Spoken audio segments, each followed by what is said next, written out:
Rangers 3-0 Dundee, Van Bronckhorst continues perfect start and charge. In charge of a home league game for the first time, Giovanni Van Bronckhorst would have found this a familiar Ibrox experience.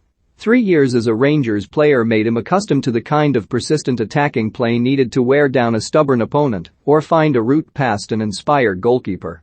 In Adam Legston's, Dundee had a 0.1 in top form. Amid a flurry of eye-catching saves, he scarcely deserved the rotten luck that saw him beaten by a couple of deflections. Van Bronckhorst will argue it was just reward for last season's champions, who now lead Celtic by 7 points. By a curious combination of circumstances, Steven Gerrard's flit to Aston Villa not only paved the way for Dutchman Van Bronckhorst's return to Glasgow, but also left McPake as simultaneously the Premiership's youngest and longest-serving manager.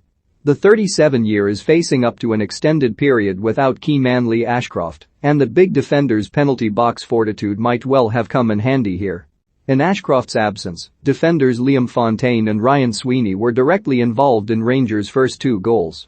Van Bronckhorst had made 2 changes to the team, but won narrowly at Hibs in midweek.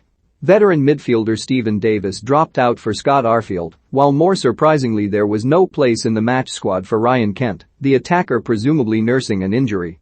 Fashion Sakala was the man drafted in to add some zip to the attack, and he started wide on the left with Ioannis Hagi hugging the opposite touchline. Centrally, Joe Aribo and Scott Arfield both had license to support Alfredo Morelos with Glenn Kamara, trusted as the lone sitter. Rangers, McGregor, Tavernier, Goldson, Bassi, Barisic, Aribo, Bakuna 83, Arfield, Kamara, Jack 73, Hagi, Wright 65, Morelos, Sakala subs not used, Lundstrom, Patterson, Roof, McLaughlin goals, Aribo 36, Sweeney, Og, 55, Morelos 70 booked, Morelos manager, Giovanni Van Bronckhorst Dundee, Legston's, Kerr, Fonatine, Sweeney, Marshall, Elliott, Adam, Griffiths 54, McCowan, McGowan, McMullen, Mullen, Cummings 62, subs not used, Jakubiak, Panther, Lawler, Lamb booked, Mullen, Griffiths, Marshall manager, James McPake. The 2 wide men brought totally different gifts to their roles, and it was the speed and direct running of Sakala that caught the eye, even if his early finishing was askew. As for Dundee, there just didn't seem to be any real belief that they could hurt Rangers, even allowing for the fact they came in on the back of 2 straight victories.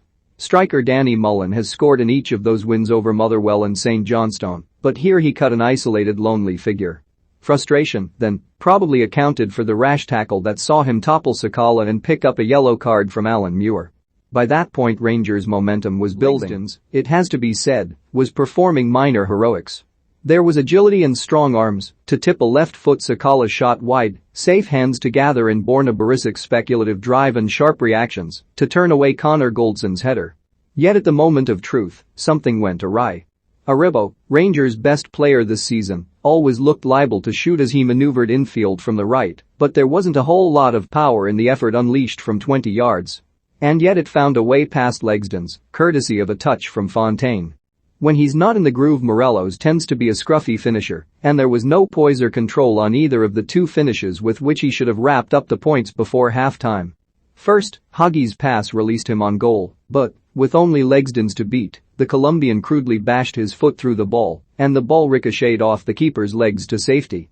Sakala, by now sporting a bandage after a clash of heads with Cammy Kerr, then fed the striker with another energetic burst in off the flank. This time the floppy finish rolled into Legston's waiting arms. The pattern continued after halftime with Legston's one-man resistance keeping out Arfield, Calvin Bassi and Sakala before McPake decided to shake things up and add an extra striker to the action. Charlie Adam, making his first appearance at Ibrox since leaving Rangers for Blackpool 13 years ago, had struggled to exert any of his passing influence on the game, and he was sacrificed to allow for the introduction of Lee Griffiths. On loan from Celtic, Griffiths had already been the target for some persistent chanting and the odd projectile as he'd warmed up during the first half. He had barely entered the fray when Rangers scored their second. And once again it was a Dundee defender who got the telling touch, this time Ryan Sweeney diverting Aribo's low cross into the net. The atmosphere had become uglier since Griffiths' introduction, and Muir merely amplified the bad feeling with his decision to book the forward for his first foul. Muir seemed to be responding to the performative howls from the crowd rather than the offence itself as he produced a card for a trip on Aribo. by simply awarding the free kick and inviting Rangers to play on. The official would also have involved the subsequent drama that saw a gaggle of players on either side become embroiled, a spat that saw Morelos join Griffiths in the book. Suddenly, with fire in his belly, Morelos began to impose himself and bullied his way to Rangers' third goal, receiving Arfield's pass and then burrowing between Fontaine and Sweeney before placing the finish low past Legston's.